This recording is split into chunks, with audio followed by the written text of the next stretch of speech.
और आपका स्वागत है क्लोजिंग कॉल्स में। और इस शो में आखिरी 1 घंटे के लिए रणनीति हम आपके लिए बनाएंगे। हमारे साथ एक्सपर्ट भी शामिल होंगे जो कि इसमें आपकी मदद करेंगे, और मुंबई स्टूडियो से प्रशांत भी मौजूद है। चलिए पहले सबसे पहले क्विक अपडेट ले लेते हैं बाजार का। और उतार चढ़ाव के बीच अब हम देख रहे हैं कि बाजार में काफी अच्छी मजबूती देखने को मिल रही है। 21,900 के लेवल्स अब दिखाई दे रहे हैं निफ्टी में। हालांकि ऊपरी स्तरों से थोड़ा नीचे आया है बाजार, और बैंक निफ्टी में भी 200 अंकों से ज्यादा की तेजी आई थी। अब वहां पर भी थोड़ा बिकवाली का प्रेशर यहां पर देखने को मिल रहा है। तो क्लियरली आज एक्सपायरी पूरी तरह से हावी है बाजार पर। और सुबह जिस तरह से हम बात कर रहे थे कि उतार चढ़ाव भरा दिन रह सकता है आज मार्केट के लिए, वैसा ही कुछ देखने को मिल रहा है। ऑप्शन ट्रेडर्स के लिए काफी अच्छा मौका होगा आज, क्योंकि उनको काफी सारे स्विंग्स भी मिले आज ट्रेड करने के लिए। लेकिन ओवरऑल जैसे कि हम बात कर रहे थे कि अगर वोलेटाइल रहेगा मार्केट तो इंट्राडे ही रहें, इंडेक्स को अवॉइड करें। और स्टॉक स्पेसिफिक रणनीति आज स्टॉक स्पेसिफिक रणनीति अपना के चले, क्योंकि यहाँ पर हम देख रहे हैं कि स्टॉक स्पेसिफिक एक्शन काफ़ी ज़्यादा दिखाई दे रहा है। मिड कैप स्टॉक्स भी आज चल रहे हैं, चुनिंदा पीएसयू स्टॉक्स में भी अच्छी तेज़ी देखने को मिल रही है। और इसमें बैंकिंग शेयरों की तरफ से भी अच्छा कंट्रीब्यूशन आ रहा है। इस वक्त निफ्टी में जो तेजी आ रही है उसमें कंट्रीब्यूशन मिल रहा है एमएनएम, ओएनजीसी, एचडीएफसी बैंक जैसे काउंटर आज चल रहे हैं। और उसके अलावा कुछ टॉप निफ्टी गेनर्स की बात करें तो बीपीसीएल में अच्छी तेजी है। पावर ग्रिड और एनटीपीसी का स्टॉक भी करीब 3% की मजबूती के साथ कारोबार कर रहा है। गिरने वाले शेयरों की बात करें तो अपोलो हॉस्पिटल में 2% की बिकवाली है। एक्सिस बैंक नहीं चल पा रहा है आज। रिलायंस से भी कंट्रीब्यूशन नहीं है। जो दिग्गज बैंकिंग काउंटर है आईसीआईसीआई बैंक, कोटक बैंक, वहां से भी आज कंट्रीब्यूशन दिखाई नहीं दे रहा है। वो आज दिन के निचले स्तर पर कारोबार कर रहे हैं। बीच में एक तेजी आई जरूर थी, चलने की कोशिश की थी, लेकिन तेजी टिक नहीं पाई इन तमाम स्टॉक्स में वो रिकवरी। तो कमजोरी है, यहाँ से कंट्रीब्यूशन नहीं मिल पा रहा है। लेकिन ओवरऑल हम देखेंगे तो आज सरकारी बैंकों की तरफ, सरकारी कंपनियों की तरफ से आज शानदार योगदान देखने को मिल रहा है। एक बार आपको एडवांस डिक्लाइन रेशियो भी दिखा देते हैं। और ज़्यादातर स्टॉक्स हम देख रहे हैं कि हरे निशान में कारोबार कर रहे हैं। मार्केट ब्रेथ पॉजिटिव है, और क्लियरली मिड कैप स्टॉक्स में भी आज काफ़ी अच्छी तेज़ी देखने को मिल रही है। तो सेक्टर स्पेसिफिक एक्शन आज काफ़ी अच्छा बना हुआ है बाजार में। इंडेक्स पर नज़र डालें तो आज सबसे ज़्यादा तेज़ी है सरकारी बैंकों में। पीएसयू बैंक आज के टॉप लीडर्स, 3% ऊपर कारोबार कर रहा है निफ्टी पीएसयू बैंकिंग इंडेक्स। उसके बाद सरकारी कंपनियों में तेजी है। Energy, oil and gas, power share आज चल रहे हैं। ऑटो स्टॉक्स और मेटल स्टॉक्स में भी अच्छी बाइंग नजर आ रही है। कमजोरी है आज एफएमसीजी, फार्मा, हेल्थ केयर और आईटी स्टॉक्स में। ये जो डिफेंसिव स्टॉक्स हैं वो आज नहीं चल पा रहे हैं। तो एक तरीके से हम देख सकते हैं कि सेक्टर चर्निंग भी इस बीच देखने को मिल रही है। चलिए अब एक्सपर्ट को भी शामिल कर लेते हैं। हमारे साथ सनी अग्रवाल जुड़ चुके हैं, हेमंत कपाड़िया, कपिल शाह और अक्षय भागवत भी हमारे साथ मौजूद हैं। आप सभी का बहुत बहुत स्वागत है शो पर। तो हेमंत, सबसे पहले आपसे समझना चाहेंगे ये जो तेजी दिखी है कितनी टिकाऊ है, और आज एक्सपायरी भी है। अब आखिरी 1 घंटा चाल कैसी आप देख रहे हैं बाजार की? क्या कोई ट्रेड लेना चाहिए या फिर इंडेक्स अभी फिलहाल अवॉइड ही करें ट्रेड के लिए? Good afternoon to you Pooja, thank you for having on the show.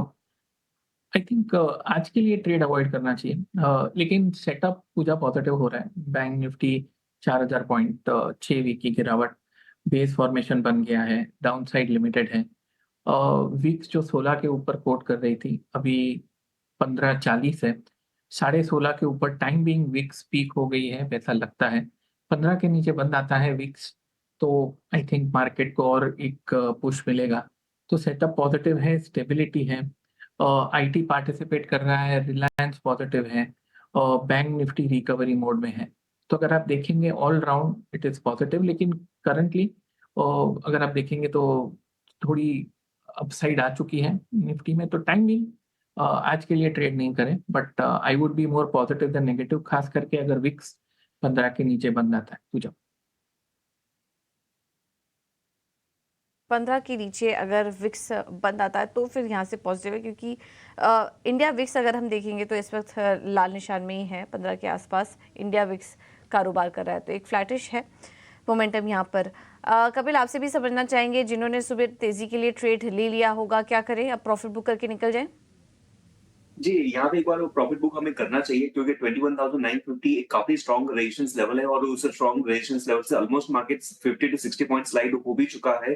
तो बेशक जो शॉर्ट टर्म के गेन्स होते हैं ऑन द लॉन्ग साइड हम उसको बुक कर सकते हैं। ओवरऑल मार्केट का व्यू साइडवेज टू पॉजिटिव लग रहा है, लेकिन इंट्राडे के पर्सपेक्टिव से जो गेन है वहाँ पे बुक करना चाहिए।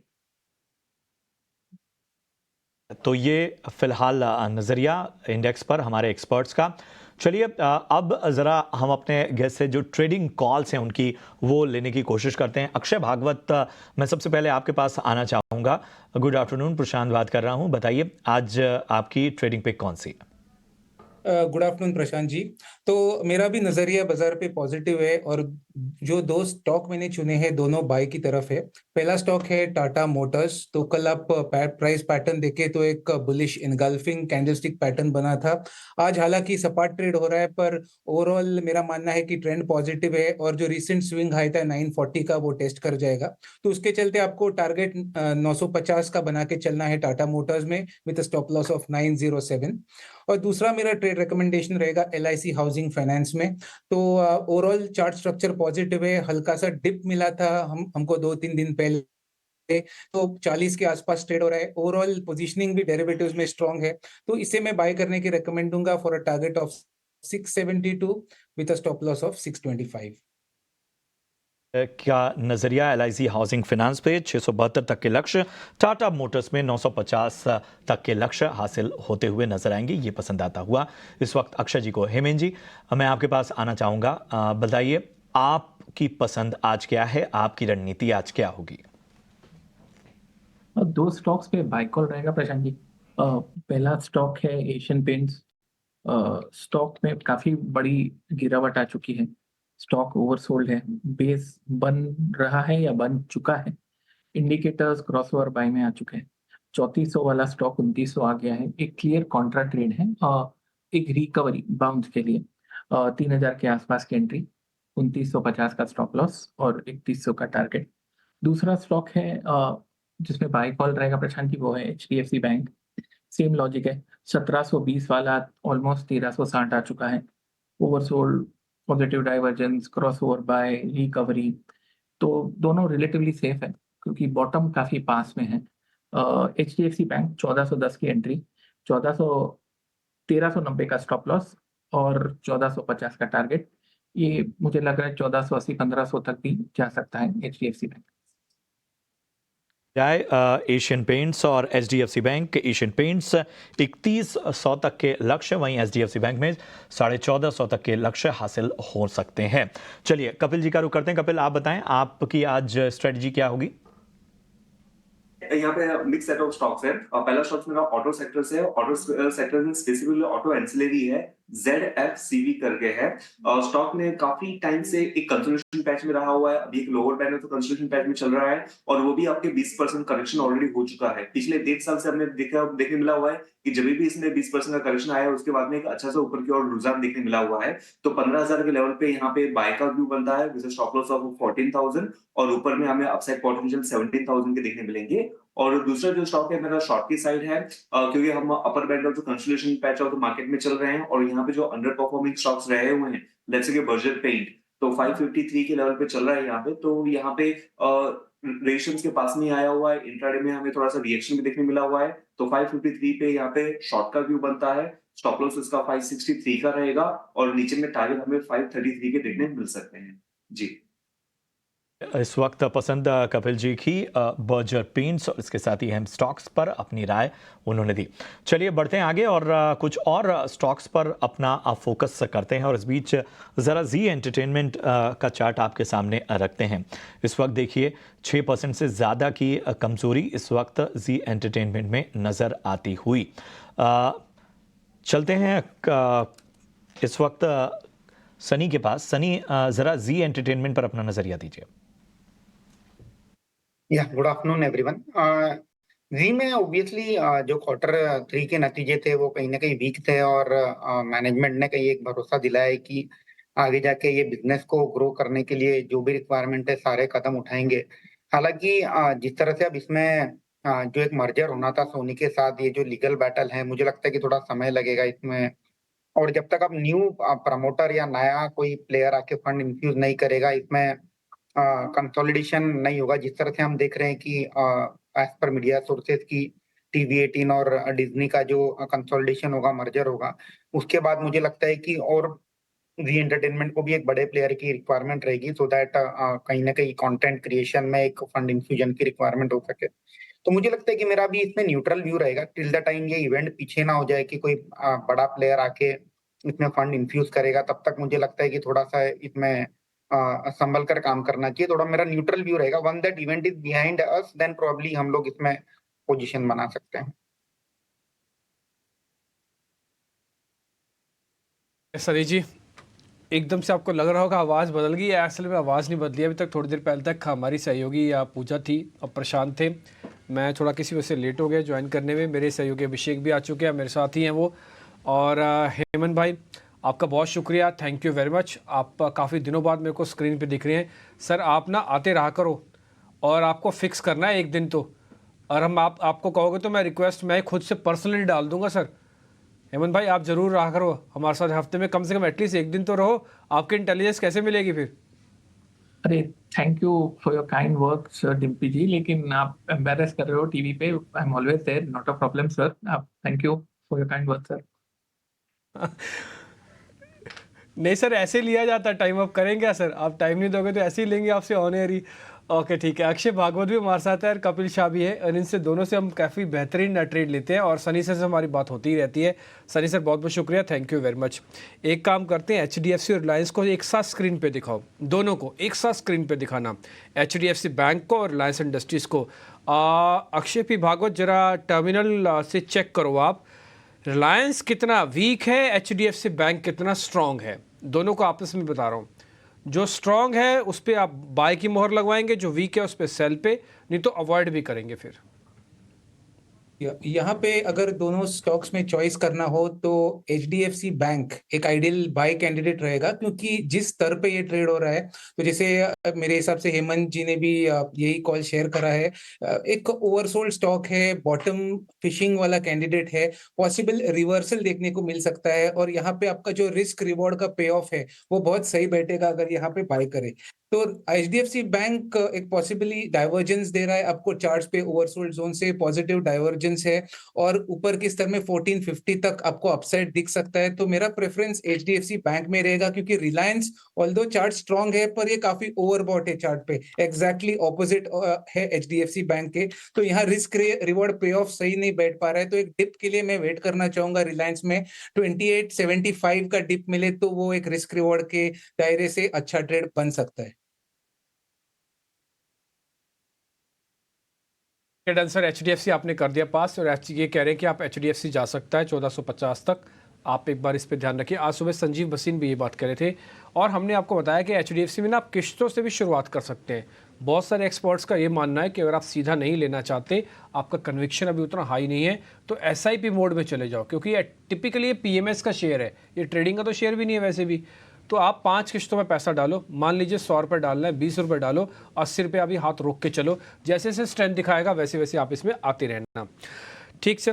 निफ्टी चल रहा है इस समय 67 पॉइंट ऊपर है, बैंक निफ्टी करीब 262 पॉइंट ऊपर है। कपिल, कोई ऑप्शंस का ट्रेड है आपके पास क्या? कोई भी ऑप्शंस का ट्रेड?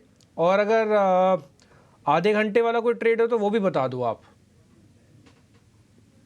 बेसिकली ऑप्शंस के ट्रेड में हम अभी यानी प्लेन वेनिला डायरेक्शनल ऑप्शंस को तो प्रेफर नहीं कर रहे हैं। हमारा एक शॉर्ट शेड्यूल स्ट्रेटजी थोड़े दिनों पहले बिठाया हुआ था, हम उसी के साथ ही चल रहे हैं। अगर हमें आने वाली एक्सपायरी के लिए कुछ हमें पैन आउट करना होता है, तो मार्केट की ब्रॉडर रेंज कुछ 22,200 ऊपर में बन चुकी है और नीचे में 21,600 नीचे में बन चुकी है। तो नेक्स्ट एक्सपायरी के लिए इन 22,200 का कॉल ऑप्शंस और नीचे में 21,600 के पुट ऑप्शन को सेल कर सकते हैं। हम एक्सपेक्ट कर रहे हैं कि आने वाले एक आधा महीना या फिर कपल ऑफ वीक्स इसी रेंज में मार्केट रहनी चाहिए आपके लिए। लेकिन आज हम देख रहे हैं कि पावर, एनर्जी, मेटल माइनिंग, ये सेक्टर्स बजिंग हैं। और पावर ग्रिड पर अक्षय आप जरा व्यू दीजिए, बड़ी बड़ी तेजी आ रही है। पावर ग्रिड तो इतना तेजी से मूव करता ही नहीं है, मतलब 3% 5% ऐसे शेयर चल रहा है। ये 281 रुपये का भाव है। पावर ग्रिड में क्या आपको लगता है कि जल्दी हम 300 रुपये के स्तर देखेंगे? मेरे हिसाब से इसमें डिविडेंड के चलते आज इसमें इतनी बाइंग देखने को मिल रही है आपको पावर ग्रिड में। तो यहाँ पे जो चार्ट स्ट्रक्चर भी है ओवरऑल आप पावर सेक्टर में देखिए बहुत सारे स्टॉक मिलेंगे जो बहुत ही स्ट्रॉन्ग अप ट्रेंड में है और उनमें मोमेंटम जारी है। तो पावर ग्रिड की बात करें तो 270 का बेस बना के आज अच्छा उछला है वो डे ट्रेडिंग में, और यहाँ ऊपर में 290 ये आपका अपर एंड ऑफ द बैंड रहेगा। तो ट्रेडिंग के नजरिए से अगर आप बाय करें तो 290 के टारगेट से वर्क करें। अगर आप थोड़ा मीडियम टर्म टारगेट से वर्क कर रहे हो तो मेरे हिसाब से 315 तक आपका टारगेट बन सकता है। तो एक बाय व्यू मेंटेन करना चाहूंगा पावर ग्रिड में। स्टॉप लॉस बनाइए 267, trading target 290, medium term target 315। 15 के लक्ष्य पावर ग्रिड में। कपिल, आप जरा कमिंस देखिए, कमिंस में भी हम अच्छी बढ़िया तेजी देख रहे हैं। क्या कोई ट्रेड बन रहा है कमिंस में इस लेवल से भी? मीन्स ऑलरेडी एक ऑल टाइम हाई के लेवल पे चल रहा है और पिछले कुछ दिनों से हमें एक छोटा सा झुकाव भी देखने मिला हुआ था। झुकाव आपका एक शॉर्ट टर्म मूविंग एवरेज के पैटर्न के यहाँ पे देखने मिला हुआ है और आज फ्लैग पैटर्न का ब्रेकआउट भी है। तो ऑफकोर्स स्टॉक काफी ट्रेंडिंग में लग रहा है और पैटर्न का वैलिडेशन भी यहाँ पे आते हुए हमें देखने मिल रहा है। 2640 के करंट लेवल से बकायदा एक ट्रेड इनिशिएट कर सकते हैं। और स्टॉप लॉस की बात करें तो इसका नियर टर्म स्टॉप लॉस आपका कहां ना कहां पे जो 2 दिन का बेस बना था इन बिटवीन 2580 का यहाँ पे स्टॉप लॉस रख के इस स्टॉक में इनिशिएट कर सकते हैं और ऊपर में कहां ना कहां पे 2830 तक के लेवल्स देखने मिल सकते हैं। काफी अच्छा स्टॉक का सेटअप है। एक काम करते हैं, जरा ऑप्शंस के चैंपियन के स्टिंग के साथ लेके आइए और अवनी भट्ट की फोटो लगा दीजिएगा फोनो प्लेट पे। वो किसी वजह से हमारे साथ कनेक्ट नहीं हो पा रहे, थोड़ा आउट डिस्टर्बेंसेस है, फ़ोन से आवाज़ नहीं आ पाएगी उनकी, बट उन्होंने कॉल हमको रिटर्न में टेक्स्ट करके भेज दिया है। मैं आपके सामने लेके आता हूँ, ऑप्शंस का चैंपियन लेके आइए।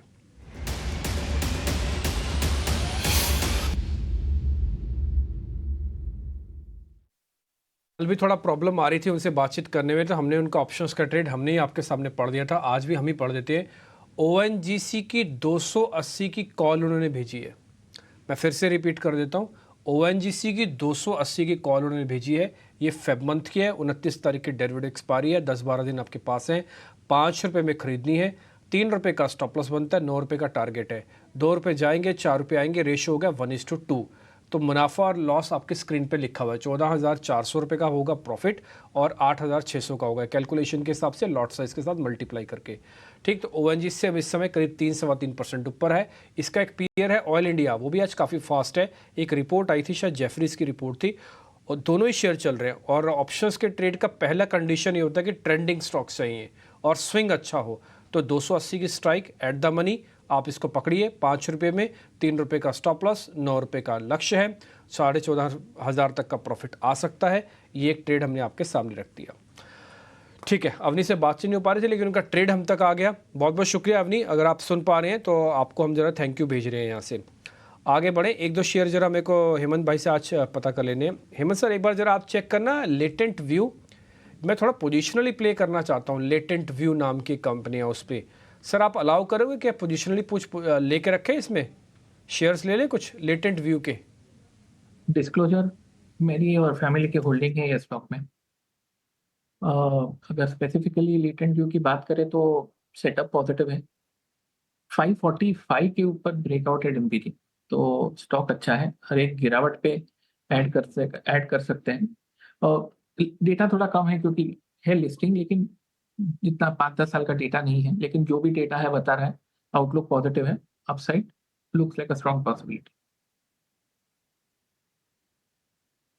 ठीक है, डन सर। और मैं सर आपकी कंडीशन है इसमें और आपने डिस्क्लोजर भी दे दिया, तो मेरा कन्विक्शन तो ऑलरेडी हाई है। अगर आप इसके अंदर हैं और आपकी फैमिली के कुछ एक शेयर्स इसके अंदर है तो ऑलरेडी हाई होगा। ये स्टैंडर्ड डिस्क्लोजर भी है और इससे हमारा थोड़ा कन्विक्शन भी हाई होता है। और आप जो 540 की बात बता रहे हैं सर, एग्जैक्टली वही देखने के बाद ही मैंने आपसे ये क्वेश्चन पूछा है।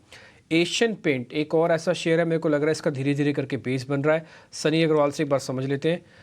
सनी जी, एशियन पेंट बर्जर पेंट में से दोनों में से आप क्या लोगे? अच्छा लोगे तो उसकी वजह बताना, नहीं लोगे तो उसकी वो भी वजह बताना कि क्यों नहीं ले रहे आप इन दोनों शेयर्स को। डिम्पी जी, मुझे लगता है कि एशियन पेंट बेटर प्लेस है। अगर हम नतीजे की बात करते हैं तो आई थिंक पेंट कंपनीज के नतीजे ठीक ठाक ही आए थे ये क्वार्टर में। और अल्टीमेटली जो हाउसिंग की स्टोरी है, कंजम्पशन की स्टोरी है, मुझे लगता है कि उसमें पेंट एक बहुत अहम भूमिका निभाता है। और एट द सेम टाइम कहीं ना कहीं एक प्राइस एक्शन के नजरिए से भी देखे तो कंसोलिडेशन तो हुआ ही है। और अगर एफएमसीजी में बात में करता हूँ तो जो कंज्यूमर स्टेपल कंपनीज हैं उनमें कहीं ना कहीं आउटलुक वीक है अगले 2 से 3 क्वार्टर के लिए रूरल एरियाज में दबाव के कारण चलते हुए। तो अगर मुझे एफएमसीजी में कोई स्टॉक पिक करना है तो बहुत लिमिटेड ऑप्शन है। जैसे कोलगेट हो गया, थोड़ा आउटलायर नंबर कोलगेट ने कहीं ना कहीं रिपोर्ट किया था। पेंट एज अ सेक्टर जो है अल्टीमेटली वो जो कंजम्पशन है वो भी उसमें भी एक अप ट्रेंड है वो जारी है। तो कंज्यूमर डिस्क्रिशनरी जो सेगमेंट है जैसे ज्वेलरी हो गया वहां भी हम नतीजे और डिमांड एनवायरनमेंट काफी अच्छे देख रहे हैं। तो मुझे लगता है कि paint as a sector relatively better करेगा within consumption theme. And अगर मुझे एशियन पेंट और बर्जर पेंट में से कोई कंपनी लेना है तो I would go with the Asian paint.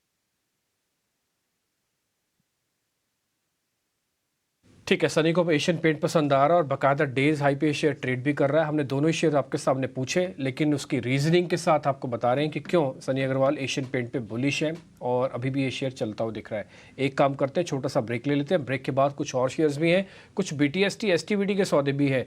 आज वीकली एक्सपायरी है निफ्टी की, थोड़ा स्विंग हो सकता है अगले 5-7 मिनट में, और तो थोड़ा ध्यान रखिएगा हीरो ज़ीरो वाले ट्रेड में ज़्यादा ना फंसे, राइटिंग से मारे जाएंगे दोनों ही आप।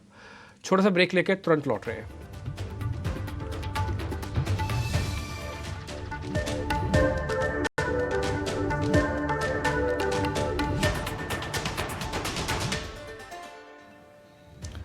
क्लोजिंग कॉल में आपका फिर से स्वागत है। बाजार में तेजी है, रिकवरी की कोशिश है और खास तौर से निफ्टी बैंक में हम देख रहे हैं कि 241 अंकों के का उछाल है, आधे % की तेजी है, यानी कि निफ्टी से ज़्यादा वहाँ पर रिकवरी ठीक ठाक हुई है।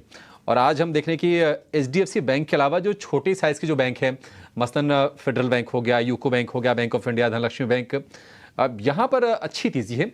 और इसमें अपेक्षाकृत थोड़ा सा बड़ा बैंक PNB, वहाँ पर भी 4% का बढ़िया सा उछाल है।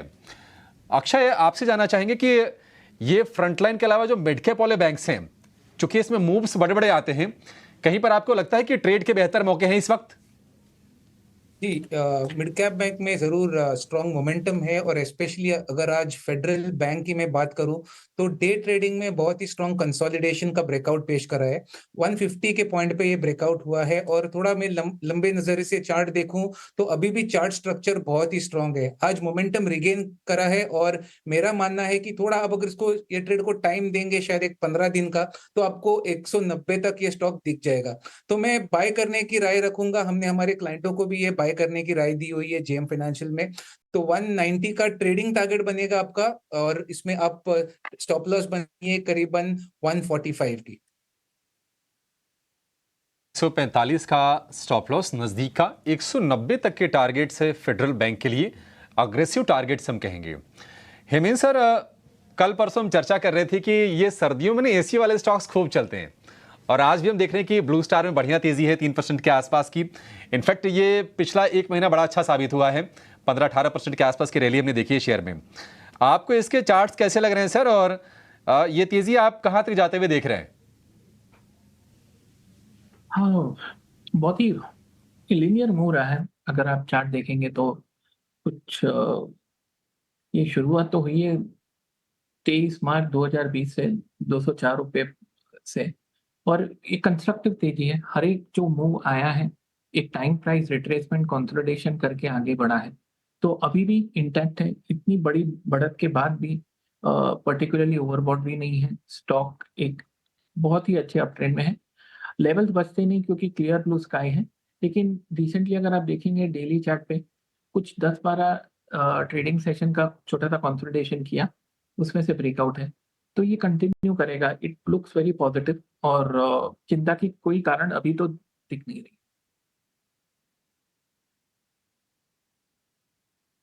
एक दो शेयर और भी हैं सिस्टम में जो मेरे को लग रहा है जिनमें बिल्डअप वगैरह भी ठीक है। एक बार जरा आप RBL बैंक दिखाएंगे कि RBL बैंक, इसका ओपन इंटरेस्ट वगैरह भी ठीक है और इसमें पोजीशनिंग ठीक हो रही है। एक GNFC भी दिखाओ आप, एक GNFC और एक RBL बैंक। एक दिखाओ मैकडॉवल्स, यूनाइटेड स्पिरिट्स के नाम से होगा वो, यूनाइटेड स्पिरिट्स। उसमें प्राइस एक्शन कम है अभी बट उसका बिल्डअप काफ़ी स्ट्रॉन्ग बन रहा है यूनाइटेड स्पिरिट्स का, वो भी दिखाओ। हेमंत सर, मैं 2 शेयर आपसे पता कर लेता हूँ, आप दोनों के चॉइस करके बता देना। दोनों ठीक लगे दोनों बताओ आप, नहीं तो एक तो बता ही दो अगर आपको ठीक लगता हो तो। फर्स्ट इज़ यूनाइटेड स्पिरिट्स, आज इसका बिल्डअप वगैरह ठीक है F&O के अंदर, और प्रीमियम्स वगैरह भी ठीक है। और एक सर ज़रा RBL बैंक चेक कर लो, ये दोनों में कहीं कुछ ट्रेड बनता है तो फिर बता दीजिए सर। यूनाइटेड स्पिरिट्स और आरबीएल बैंक, सेटअप दोनों के अलग हैं। अगर आप यूनाइटेड स्पिरिट्स डिब्बी देखेंगे तो वो तो ऑलरेडी गाड़ी 5th गियर में चल रही है, मतलब ये एक इजी बाय कॉल रहेगा, क्योंकि ऑल टाइम हाई किया है और हर एक टाइम फ्रेम पे अगर आप देखेंगे तो अप ट्रेंड में है स्टॉक। और वंस अगेन कुछ 8 हफ्ते के कंसल्टेशन में से बाहर निकल रहा है। आज शुक्रवार होता तो और भी कंफर्मेशन मिलता, क्योंकि वीकली चार्ट्स बन रहे हैं, लेकिन सेटअप इज प्रॉमिसिंग। मुझे लग रहा है ये 1300 का मूव इसने शुरू कर दिया है। तो मेरा पिक रहेगा आरबीएल और यूनाइटेड स्पिरिट्स में से। आरबीएल नहीं, I would prefer United Spirits. Spirits आप ये कह रहे हैं कि इस पे ध्यान रखा जाए। सर एक बार टारगेट स्टॉप लॉस वापस से बता देंगे, अगर किसी को सुनने से मिस हो गया हो तो इसे मेरे से मिस हो गया। टारगेट स्टॉप लॉस 1145 का भाव है अभी यूनाइटेड स्पिरिट्स। 5 रुपए नीचे लेना चाहिए 1140। मेरे हिसाब से आप 75 रुपीज़ का टारगेट स्टॉप लॉस रखिए और 150 रुपये का टारगेट। 75 रुपीज़ स्टॉप लॉस, 150 रुपये का टारगेट। ठीक है, इसमें से 75 रुपीज़ काट लेना और 150 रुपये इसके अंदर जोड़ लेना। अभी के जो भाव चल रहे हैं 5 रुपये का हेर फेर है, 1140 पे पकड़ोगे तो ज़्यादा अच्छा है, 5 रुपये आपके हक में और आ जाएंगे। तो 1145 पे भी ले लो, थोड़ा वॉल्यूम कम कर देना, मैनेज हो जाएगा। और आप 150 रुपये इसके अंदर जोड़ लो, 75 रुपये इसके अंदर काट लेना। ये आपका स्टॉप लॉस और आपका टारगेट हो गया यूनाइटेड स्पिरिट्स का। अब एक और काम करते हैं, M&M और SBI दो ऐसे शेयर्स थे जिन्होंने आज काफ़ी हेल्प किया अपने अपने सेक्टर्स में।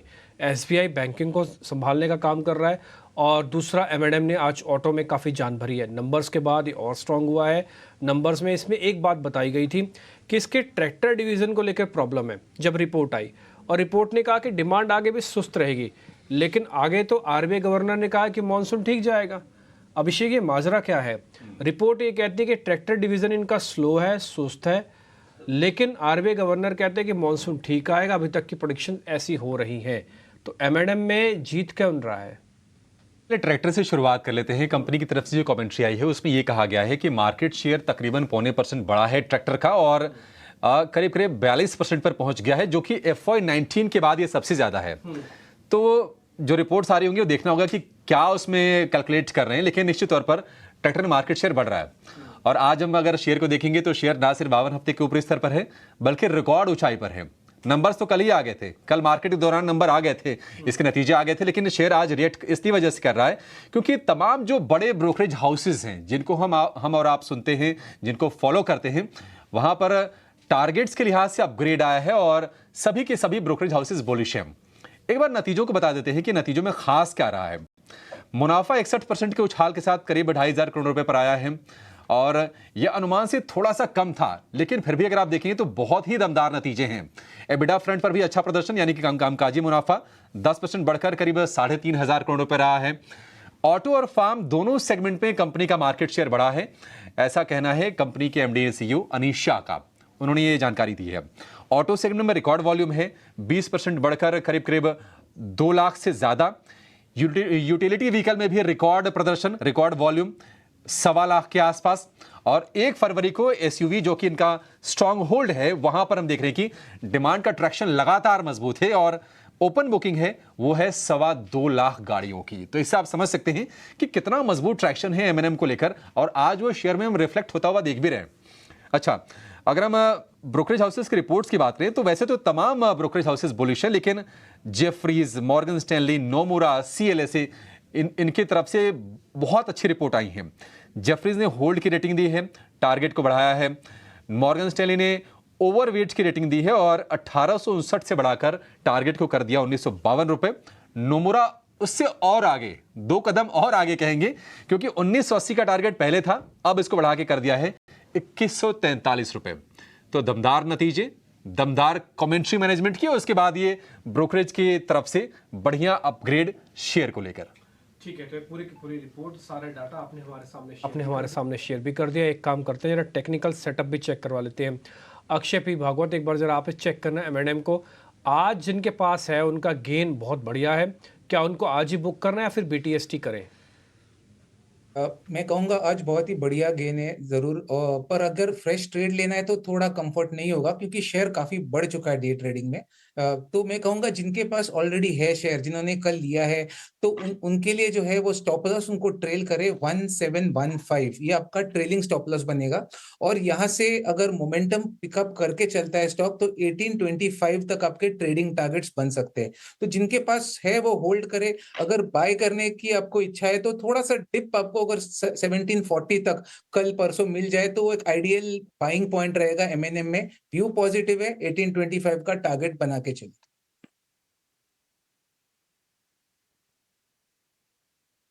तो एक काम यहाँ पे हम और कर रहे हैं, एक आपको ना फिर से मैं जरा HDFC दिखाना चाहूँगा। आज HDFC ने काफ़ी हेल्प की है और करीब 2% ऊपर आ चुका है डेज हाई पे।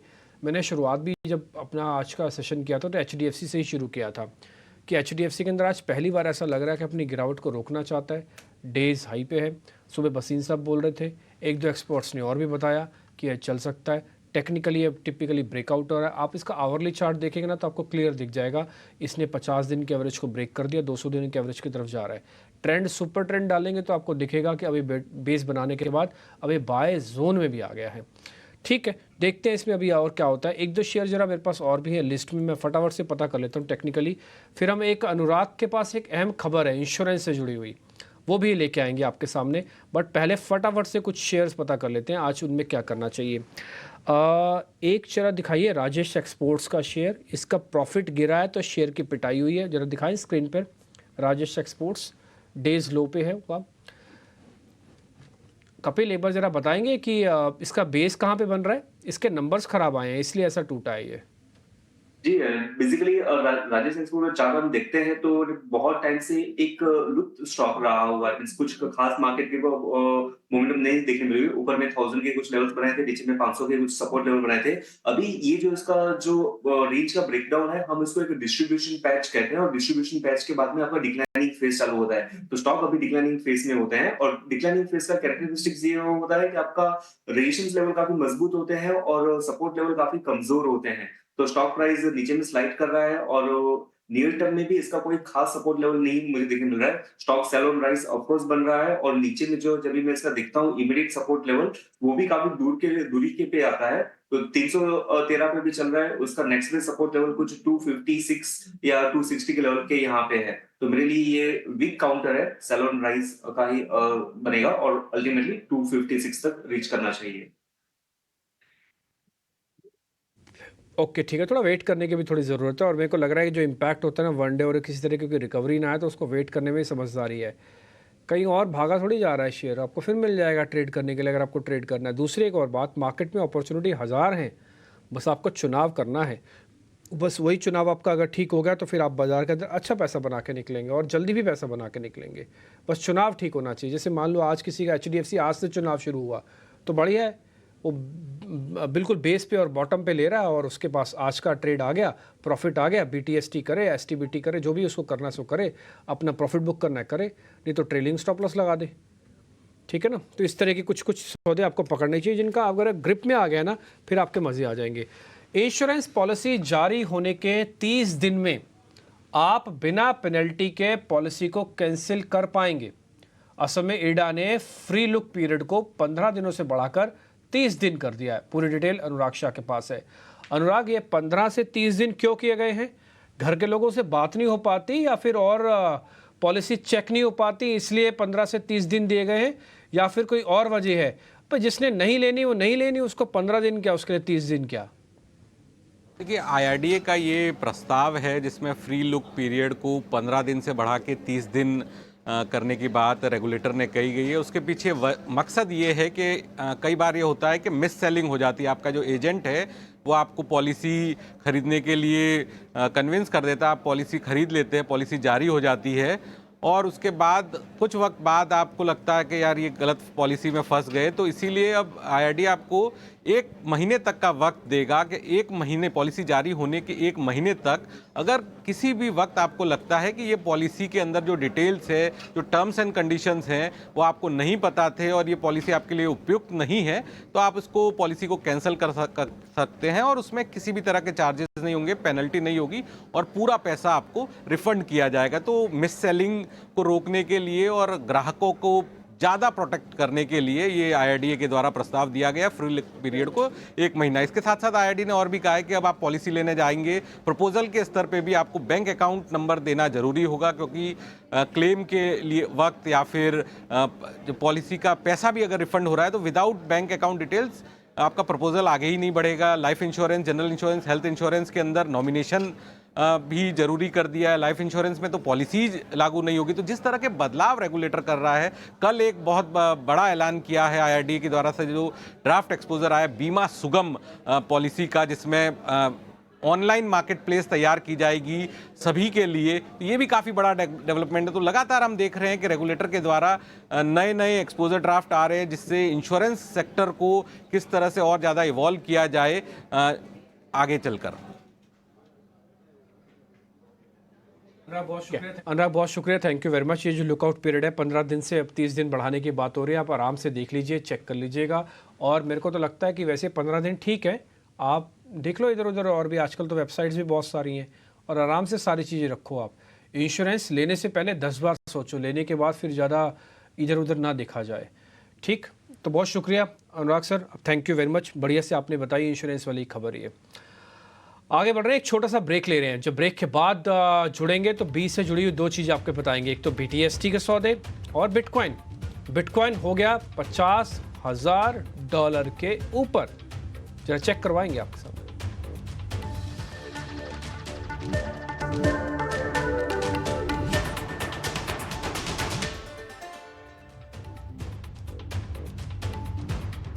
ब्रेक के बारे पर फिर आपका स्वागत है। 3 टेक्निकल एनालिस्ट मेरे साथ हैं और उनसे हम कर रहे हैं जरा बातचीत। पहले तो हेमंत सर हैं, दूसरा फिर हम कपिल शाह से बातचीत कर रहे हैं, और साथ ही साथ हमारे साथ एक और टेक्निकल एनालिस्ट हैं जिनसे हम लगातार ट्रेड पता कर रहे हैं, वो है अक्षय भागवत।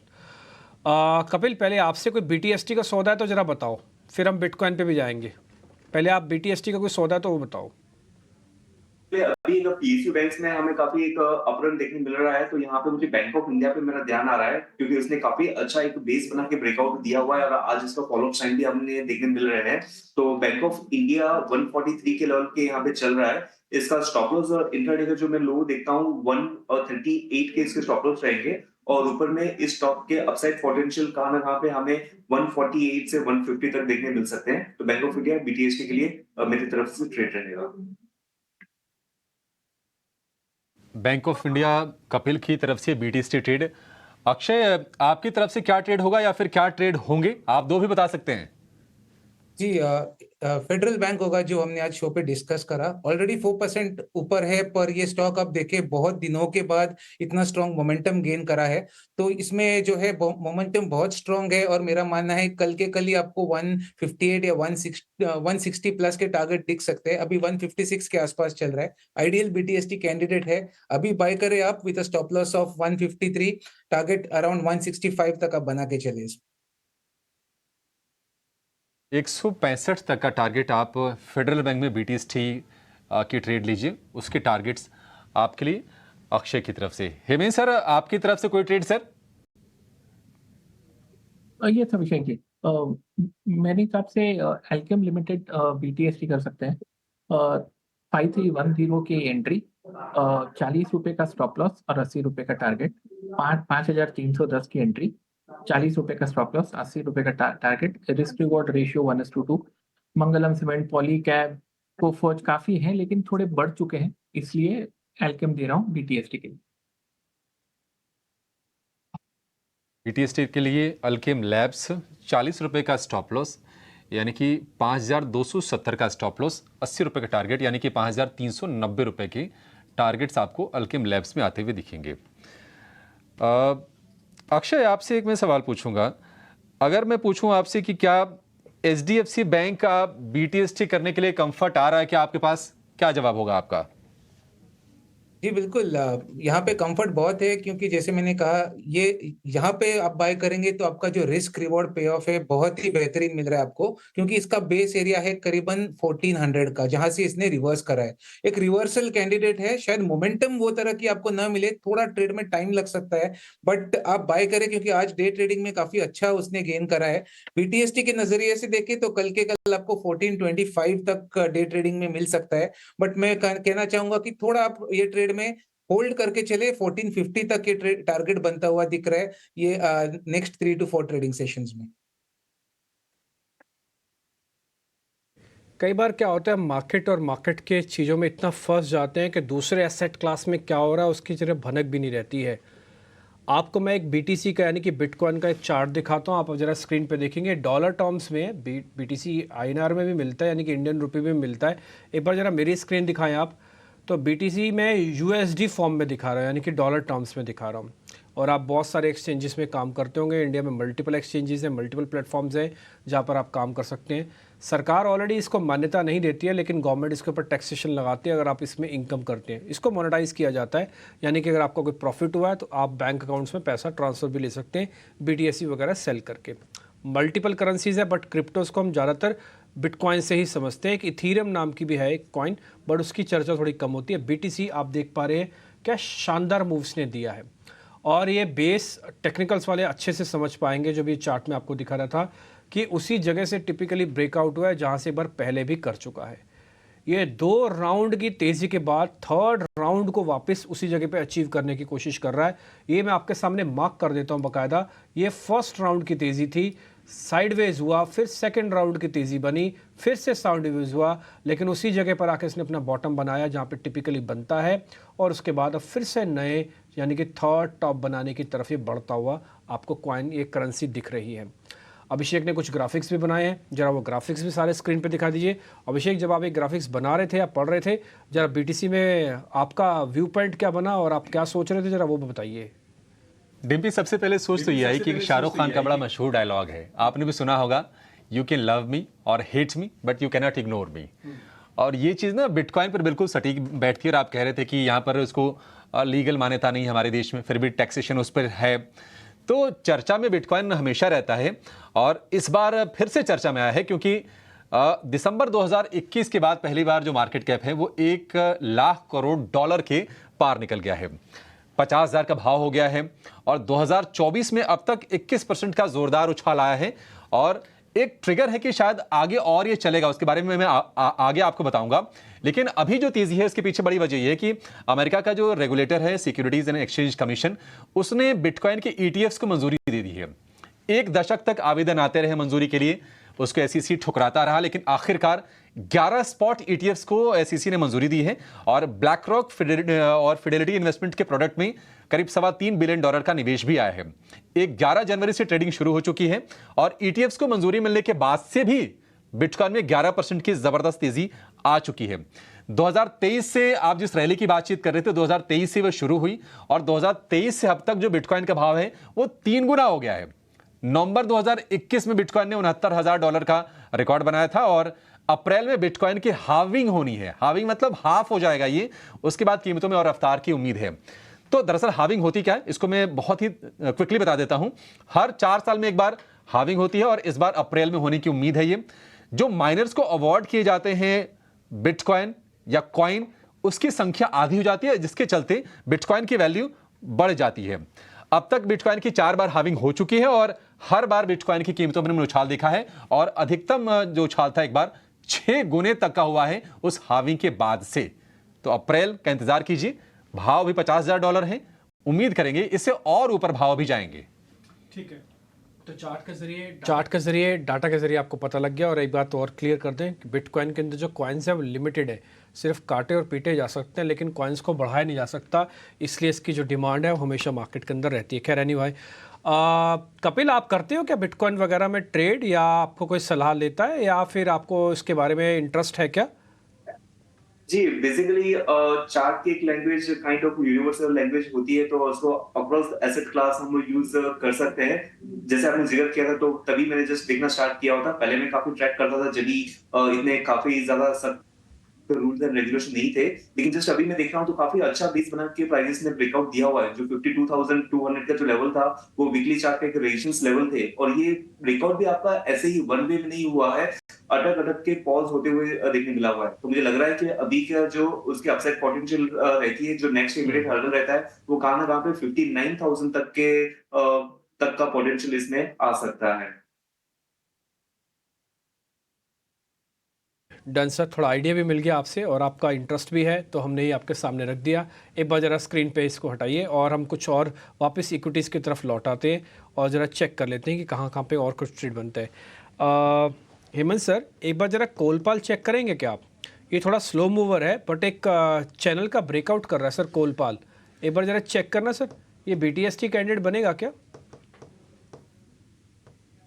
BTST कैंडिडेट कोलपाल नहीं, मुझे नहीं लगता BTST कैंडिडेट बनेगा, लेकिन एल्केम कुछ 27-28 रुपया बढ़ गया डिम्पी जी अपने BTST कॉल से, तो निवेशकों को वहां पे थोड़ा प्रॉफिट बुकिंग करना है तो कर सकते हैं।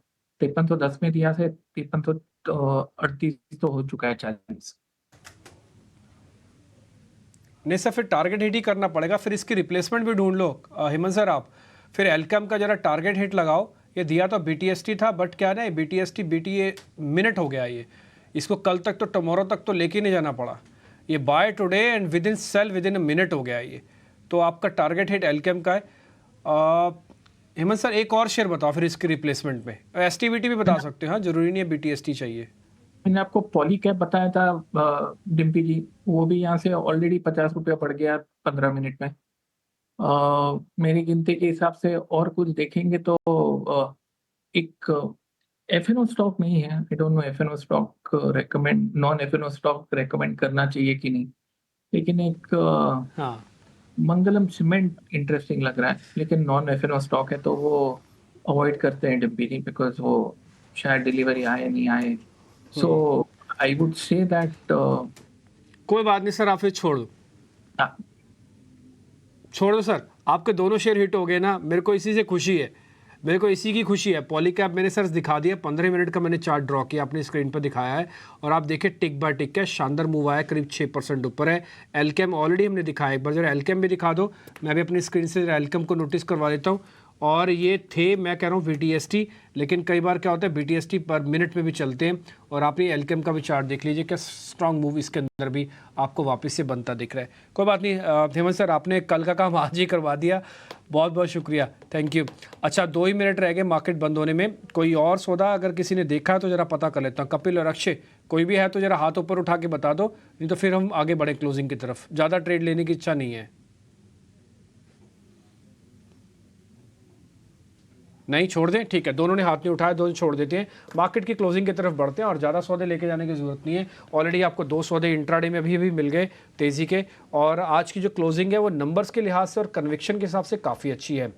आज हमने बाइजर को छुआ नहीं, लेकिन बाइजर वाली फीलिंग आपको दिख रही होगी, पहला पॉइंट।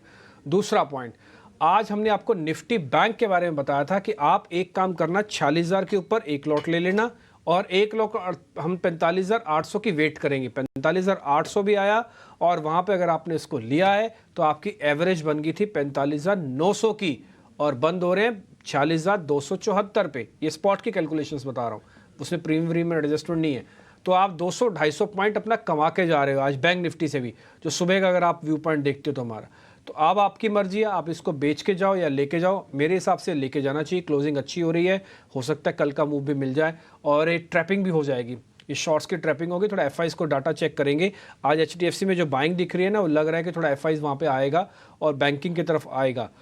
दूसरा पॉइंट, निफ्टी की क्लोजिंग भी आज अच्छी है, आज आपको 21,800 के ऊपर बैक टू बैक अच्छी क्लोजिंग मिल रही है। एल्केम और पॉलीकैप बकायदा डेज हाई पे क्लोज कर रहे हैं। आज एडवांस डिक्लाइन भी ठीक है, आज देखेंगे ना सुबह एडवांस डिक्लाइन आपका थोड़ा कांटे का टक्कर हो गई थी एक बार, लेकिन उसके बाद फिर से गति पकड़ी और 1500 शेयर एडवांसेस में खड़े हुए हैं। आज डिक्लाइन सिर्फ 800 शेयरों का है। तो आज लेवल के हिसाब से कन्विक्शन ठीक है निफ्टी की, बैंक निफ्टी की भी ठीक है, लेकिन फिर से बोलूँगा कि बाजार के अंदर book the profit leave the market वाले कंसेप्ट पे आओ। जहाँ जहाँ आपको ठीक ठाक प्रॉफिट मिलता है अपने बुक करते जाओ। आज का दिन जो टिपिकली है वो ऑटोज़ के लिए होगा, और ऑटोज़ के अंदर आज हमको काफ़ी स्ट्रॉन्ग मूवमेंट देखने को मिला। आज मारुति, M&M, टाटा मोटर्स, ये कुछ एक शेयर्स आपको काफ़ी स्ट्रॉन्ग तरीके से बढ़ते हुए दिखे हैं। कुछ मैं और शेयर्स की चर्चा भी कर लेता हूँ। आज ऑयल इंडिया, ONGC का दोनों का कॉम्बो काफ़ी बढ़िया रहा।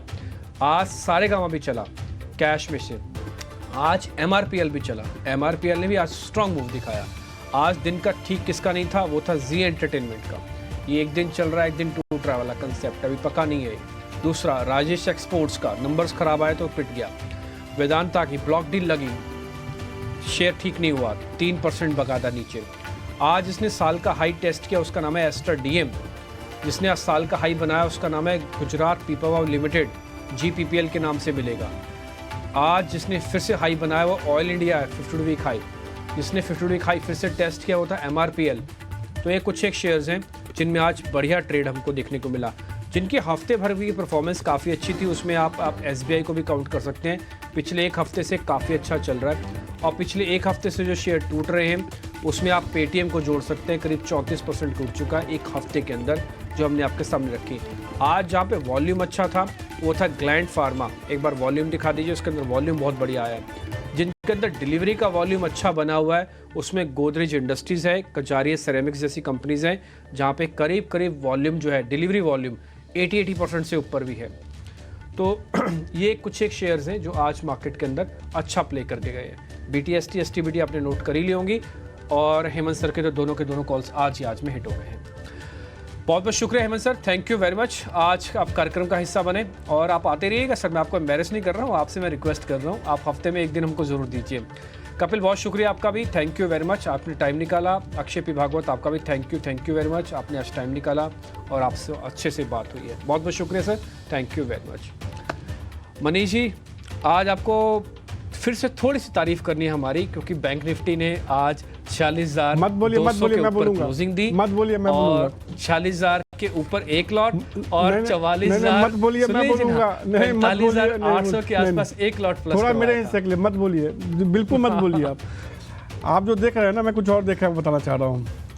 40,000 सब भूलिए, आपने एक टारगेट दिया था 46,000 का के ऊपर जब जाएगा तो आपने एक टारगेट दिया था 46,300 और 200, बरोबर 46,297 का हाई आज का।